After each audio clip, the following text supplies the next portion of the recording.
জেলার বন্ধ হতে বসা চা বাগান, ছোট ও মাঝারি কারখানার পুনরুজ্জীবন, শিল্পের জন্য ফেলে রাখা জমির সদ্ব্যবহার এবং কর্মসংস্থানের লক্ষ্যে নতুন শিল্প স্থাপনের দাবিতে জলপাইগুড়ি শহরে মিছিল ও প্রতিবাদ সভা করল ডিওয়াইএফআই। এদিন ডিওয়াইএফআই জেলা দপ্তরের সামনে থেকে মিছিল শুরু হয়ে ডিবিসি রোড থানা মোড়, কামারপাড়া হয়ে শহরের একাংশ পরিক্রমা করে কদমতলা মোড়ে এসে শেষ হয়। সেখানে আয়োজিত প্রতিবাদ সভায় বক্তব্য রাখেন ডিওয়াইএফআই জলপাইগুড়ি জেলা সভাপতি অর্পণ পাল, জেলা সম্পাদক বেদব্রত ঘোষ, এসএফআই জেলা সভাপতি সাব্বির হোসেন, রাজ্য নেতৃত্ব দেবরাজ বর্মন ও রাজ্য সম্পাদক মণ্ডলীর সদস্য সপ্তর্ষি দেব সহ অন্যান্য নেতৃবৃন্দ। বক্তারা অভিযোগ করেন, বামফ্রন্ট সরকারের আমলে শিল্প স্থাপনের জন্য সংরক্ষিত জমিগুলি আজও অব্যবহৃত পড়ে রয়েছে। জেলার বহু চা বাগান রুগ্ন অবস্থায় রয়েছে এবং শিল্প কেন্দ্রগুলি থেকে বিভিন্ন গোষ্ঠী যন্ত্রাংশ তুলে নিচ্ছে। কাজের অভাবে জেলার গ্রাম ও শহরের যুবক যুবতীরা ভিন রাজ্য এমনকি ভিন দেশেও পাড়ি দিতে বাধ্য হচ্ছে। আমার নাম সপ্তর্ষি দেব, আমি ডিওয়াইএফআই পশ্চিমবঙ্গ রাজ্য কমিটির সহসভাপতি।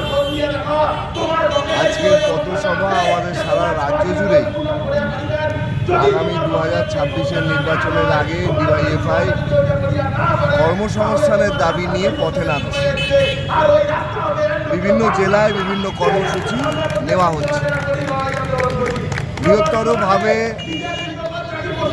বীরভূমের বক্রেশ্বরে তাপবিদ্যুৎ কেন্দ্র, যে তাপবিদ্যুৎ কেন্দ্র বামফ্রন্ট আমলে তৈরি হয়, সেই তাপবিদ্যুৎ কেন্দ্রের সামনে আবার রক্তদান শিবির অনুষ্ঠিত করে এই কর্মসূচি আমরা শুরু করছি।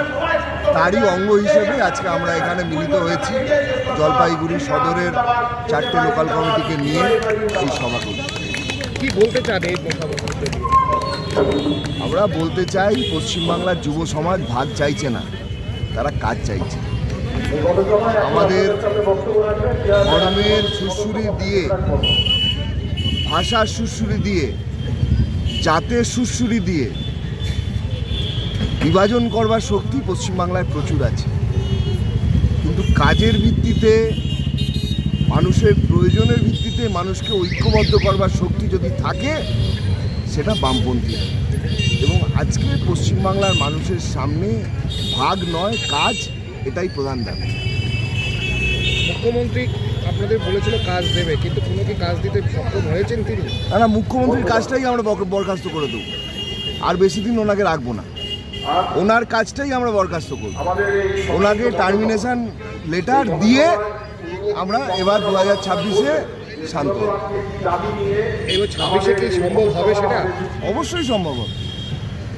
মুখ্যমন্ত্রী কি করছেন দেখছেন, কোথায় ইডি রেড করছে সেখানে চলে যাচ্ছেন, মানে কিরকম সমস্যার মধ্যে পড়েছেন, কি বেরিয়ে যেত ইডির হাতে।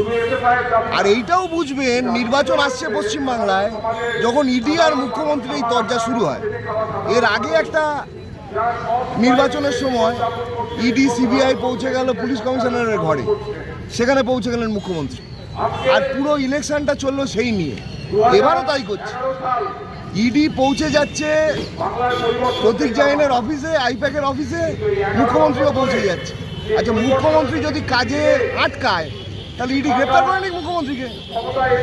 দেখছি দেশের রাষ্ট্রপতিকে তুলে নিয়ে যাচ্ছে অন্য দেশ, আর ইডি একটা সারা দেশের সংস্থা, নরেন্দ্র মোদীর আস্থা রয়েছে, এরকম একটা মুখ্যমন্ত্রীকে গ্রেপ্তার করতে পারছে না, যাদের যে এসে তাদের তদন্তে আটকে দিচ্ছে। গ্রেপ্তার করুন, গ্রেপ্তার করবে না, গেট গট আপ, মানুষের দৃষ্টি ঘুরিয়ে দেওয়ার জন্য এই নাটক চলবে।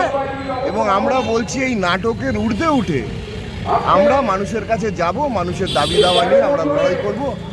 বামপন্থীরা লাল ঝান্ডা নিয়ে বাংলা বাঁচাও যাত্রা করেছে, আর আমরা পশ্চিমবাংলার সংস্কৃতিতে কর্মসংস্থানের দাবি ফিরিয়ে আনতে হবে, এই দাবি নিয়ে সাদা ঝান্ডা নিয়ে ডিওয়াইএফআই বক্রেশ্বর তাপবিদ্যুৎ কেন্দ্র থেকে আমরা আমাদের লড়াই শুরু করছি।